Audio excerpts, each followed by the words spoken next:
और सब भूल गए हर्फ सदाकत लिखना, और सब भूल गए हर्फ सदाकत लिखना, रह गया काम हमारा ही बगावत लिखना। सलाम नमस्ते सत श्री अकाल, मैं हूँ आपके साथ अर्चना मिश्रा और आप देख रहे हैं टाइम्स मेल। इस वक्त भक्तों के फूफा अस्पताल में भर्ती है इजराइल के प्रधानमंत्री बेंजामिन नेतन्याहू। अब बहुत ही मुश्किलों से घिर चुके हैं। एक तरफ हमास है तो वहीं दूसरी तरफ हिजबुल्ला, एक तरफ यमन के हौती आग उगल रहे हैं तो वहीं दूसरी तरफ खुद इजराइल अपने घर में बुरी तरह से फंस चुका है। नेतन्याहू को अब अपने घर में लोगों ने घेरना शुरू कर दिया है। यहाँ तक कि नेतन्याहू को 2 मिनट भी इजराइल के लोग और बर्दाश्त तो नहीं कर सकते। नेतन्याहू के लगातार इस्तीफे की मांग हो रही है। लोग सड़क पर उतरकर प्रदर्शन कर रहे हैं। हालत इस हद तक अब बेकाबू हो चुके हैं कि नेतन्याहू कहीं देश छोड़कर भागने पर मजबूर ना हो जाए, क्योंकि इजराइल की आवाम बीते कई महीनों से नेतन्याहू की तानाशाही के खिलाफ इजराइल के चप्पे चप्पे पर विरोध प्रदर्शन कर रही है। लेकिन अब हालात पहले के मुकाबले और खराब हो चुके हैं। नेतन्याहू को जनता देखना ही नहीं चाहती है। इजराइल में भयंकर विरोध प्रदर्शन के बाद पता चला कि नेतन्याहू अब बेहद बीमार हो चुके हैं। यहाँ तक कि तुरंत हॉस्पिटल में एडमिट करना पड़ा। इजराइल के लोगों ने नेतन्याहू के खिलाफ इतना प्रदर्शन किया कि नेतन्याहू बीमार हो गए। गजा में इजराइल के खिलाफ जंग लड़ना नेतन्याहू की एक मजबूरी है, क्योंकि गजा जंग के बहाने ही नेतन्याहू अपनी कुर्सी पर कुछ दिन कब्जा करना चाहते हैं। लेकिन अब इजराइल के भीतर के हालात नेतन्याहू के लिए बहुत बुरे हो चुके हैं। एक तरफ इजराइल की सेना गजा में बिल्कुल भी हमास के खिलाफ जंग नहीं लड़ना चाहती। हजारों सैनिक गजा में जाने के बाद हमास के हाथों बुरी तरह मारे गए। इस बात को इजराइल आधिकारिक तौर पर किसी भी हाल में कबूल करने के लिए तैयार नहीं है। गजा से लौटने वाले सैनिक इजराइल के मिलिट्री अस्पताल में दर्द से करा रहे हैं, तो वहीं दूसरी तरफ अनगिनत सैनिक अपाहिज हो चुके हैं, जो बिना सहारा खुद के दम पर ना तो खड़े हो सकते हैं और ना ही 2 कदम चल सकते हैं। हिजबुल्ला भी लगातार फलस्तीन पर कब्जा वाले इलाकों में मौजूद इजराइल के बसाए गए शहरों पर हमला कर रहा है, और ये हमले इतने भयानक हैं कि इजरायली इलाका छोड़कर भाग रहे हैं। वैसे भी पूरा का पूरा इजराइल ही फलस्तीन की जमीन पर बनाया है। ज्यादातर मकान फलस्तीनियों के हैं, जिन पर कब्जा करके इजराइल मौज काट रहा है। लेकिन गजा में जंग शुरू करने के बाद इजराइल के भीतर के हालात अच्छे नहीं हैं, क्योंकि सैनिक को जंग में जितना भी नुकसान हो रहा है उससे उनके घर वाले परेशान हो चुके हैं। हमास ने जिन इजरायलियों को बंधक बनाया है उनकी रिहाई में नेतन्याहू बार बार रोड़ा बन रहे हैं, जिससे बंधकों के घर वाले नेतन्याहू की इस हरकत से आजिज आ चुके हैं। रविवार को तो यरूशलेम में संसद के बाहर तकरीबन 10,000 से ज्यादा लोगों ने नेतन्याहू के खिलाफ जबरदस्त तरीके से विरोध प्रदर्शन किया। हमास के कब्जे में बंधक की रिहाई अब तक नहीं होने से आंदोलन बढ़ता ही जा रहा है। इजराइल की आवाम दोबारा चुनाव की मांग कर रही है। नेतन्याहू ने तमाम बंधकों को वापस लाने का भरोसा दिया, लेकिन नेतन्याहू पर किसी को भरोसा ही नहीं हो रहा। ना तो नेतन्याहू दोबारा चुनाव कराने के मूड में नजर आ रहे हैं और ना ही बंधकों को वापस लाने में दिलचस्पी दिखा रहे हैं। इजरायली सेना ने गजा और कब्जे वाले वेस्ट बैंक बीते 5 महीनों के दौरान लगातार हमला कर आम लोगों पर निशाना बना रही है, पर हमास का ज्यादा कुछ नहीं बिगाड़ पा रही है। हमास अभी भी अपनी सुरंगों में बिल्कुल महफूज है। हमास पर दबाव बनाने के लिए ही इजराइल गजा में आम लोगों पर बमबारी कर रहा है। हमास ने गजा को इजराइल का कब्रगाह बना दिया। हमास से जंग लड़ने के नाम पर इजराइल आम लोगों को मार रहा है, उन पर हमले कर रहा है। गजा के अस्पताल, स्कूल, कॉलेज, यूनिवर्सिटी सब कुछ तबाह कर चुका है। गिने चुने ही अस्पताल मौजूद है जहां हद से ज्यादा मरीजों के होने की वजह से लोग बिना इलाज ही मारे जा रहे हैं। आधिकारिक तौर पर इजराइल तकरीबन 700 सैनिकों के मारे जाने की बात कबूल करता है, पर जंग का यही दस्तूर है कि कोई भी अपने नुकसान को खुलकर नहीं बताना चाहता। फिर इजराइल के लिए 700 सैनिकों की मौत का आंकड़ा भी कोई छोटा नहीं है। गजा जंग में हो रहे नुकसान से भी इजराइल की आवाम नेतन्याहू के खिलाफ गुस्से का इजहार कर रही है।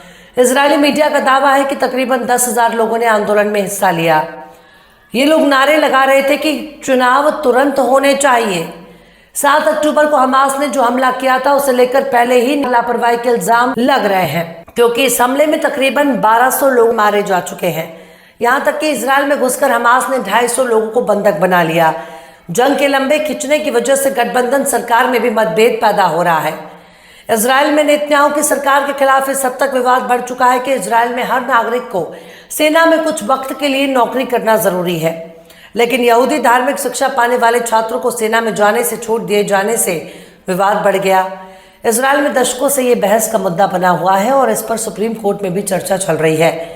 अदालत ने इस मामले में सरकार को जवाब देने के लिए अब 30 अप्रैल तक का समय दिया है। खुद नेतन्याहू का कहना है कि कुछ दिनों से इस मामले का हल निकाला जाएगा। वहीं चुनाव को लेकर उनका कहना है कि जंग के बीच चुनाव कराने से देश पर असर पड़ेगा और महीनों तक हम पॉलिसी पैरालिसिस की हालत में आ जाएंगे। इस बीच ये भी खबर आई है कि नेतन्याहू की तबीयत खराब हो जाने की वजह से उनको अस्पताल में भर्ती कराना पड़ा। यहाँ तक कि तुरंत उनकी सर्जरी भी कर दी गई। बताया जा रहा है कि नेतन्याहू को हार्निया की दिक्कत हो गई थी, जिसका ऑपरेशन कराना बहुत ज़रूरी हो गया, इसलिए नेतन्याहू को तुरंत अस्पताल में भर्ती करना पड़ा। हालांकि अब नेतन्याहू का ऑपरेशन कामयाब रहा और उनकी हार्निया की सर्जरी सफल रही। नेतन्याहू अब बिल्कुल ठीक हैं। देर रात ऑपरेशन के बाद जेरूसलम के एक अस्पताल ने अपने बयान में कहा कि प्रधानमंत्री नेतन्याहू होश में हैं, ठीक हो रहे हैं और उन्होंने अपने परिवार के साथ बातचीत भी की है। मीडिया रिपोर्ट्स में प्रधानमंत्री कार्यालय के हवाले से बताया जा रहा है कि शनिचर के रोज रूटीन चेकअप के दौरान हार्निया का पता चला, लेकिन प्रधानमंत्री कार्यालय में ये नहीं बताया गया कि शरीर में हार्निया कहाँ पाया गया था। हालांकि वे पेट और कूल्हे के आसपास आमतौर पर पाया जाता है। बताया जा रहा है कि 74 साल नेतन्याहू को ऑपरेशन के दौरान पूरी तरह एनेस्थीसिया दिया गया था। ऑपरेशन इतवार को हुआ है। नेतन्याहू को इससे पहले जुलाई 2023 में पेसमेकर लगाया गया था। वहीं गजा से खबर आई है कि इतवार को इजरायली हमले में कम से कम 4 फिलिस्तीनियों की मौत हो गई और 17 से ज़्यादा लोग जख्मी हो गए। इजरायल ने यह हमला सेंट्रल गजा में दीर अल बाला में अल अक्सा शहीद अस्पताल के दीवारों के भीतर पत्रकारों और विस्थापित लोगों के तंबुओं पर बमबारी की है। गजा में पत्रकारों पर यह कोई पहला हमला नहीं है। गजा में सरकारी मीडिया कार्यालय ने 29 मार्च को एक बयान में कहा कि गजा मारे जाने वाले फलस्तीनी पत्रकारों की संख्या 137 तक पहुंच गई है। इजरायल पर अक्सर इल्जाम लगता रहता है कि वो फिलिस्तीनी पत्रकारों को चुन चुनकर निशाना बना रहा है। गजा में रिपोर्टिंग करने वाले पत्रकारों की हालत बहुत खराब है, लेकिन नेतन्याहू की हालत देखकर ऐसा लगता है कि इजरायल वाले ही नेतन्याहू की हालत बद से बदतर कर देंगे। इजरायल के भीतर के विरोध प्रदर्शनों को देखकर यही लगता है कि अगर नेतन्याहू ने दोबारा चुनाव कराया तो उन पर लगे भ्रष्टाचार के गंभीर इल्जाम की वजह से उन्हें जेल भी जाना पड़ सकता है। बहरहाल चलते चलते आखिर में जफर इकबाल ने भी क्या खूब फरमाया है, अपनी ये शान बगावत कोई देखे आकर, अपनी ये शान बगावत कोई देखे आकर, मुंह से इनकार भी है और सर भी झुकाए हुए हैं। फिलहाल इस खबर में बस इतना ही। इस खबर को आप हमारे साथी शम्स तबरेज़ की कलम से सुन रहे थे। आपको कैसा लगा कमेंट बॉक्स में आप ज़रूर बताइएगा। वीडियो पसंद आए तो लाइक करें। हमारे वीडियो को डाउनलोड करके सोशल मीडिया पर अपलोड करने पर यूट्यूब और फेसबुक आपको ऑटोमेटिक कॉपीराइट स्ट्राइक भेजकर यूट्यूब चैनल और फेसबुक को बंद कर सकता है। इसलिए वीडियो पसंद आए तो यूट्यूब के वीडियो लिंक को फेसबुक, ट्विटर, व्हाट्सएप पर अपने रिश्तेदार, यार दोस्तों को भी शेयर करें। और बेबाक, निष्पक्ष, स्वतंत्र पत्रकारिता को सपोर्ट करने के लिए आप हमारे चैनल टाइम्स मेल को ज़रूर से सब्सक्राइब करें और हाँ, बेल आइकन की घंटी वाली बटन भी आप ज़रूर से दबा दें ताकि आपको हमारे आने वाले नए वीडियो की नोटिफिकेशन फौरन ही मिल जाए। फिर मिलता है किसी और वीडियो में एक नई खबर के साथ। हर्षिता मिश्रा को दीजिए इजाज़त। जय हिंद। अगर अभी तक आपने हमारे चैनल टाइम्स मेल को सब्सक्राइब नहीं किया है तो जल्दी से सब्सक्राइब कर दें और बेल आइकन भी प्रेस कर दें।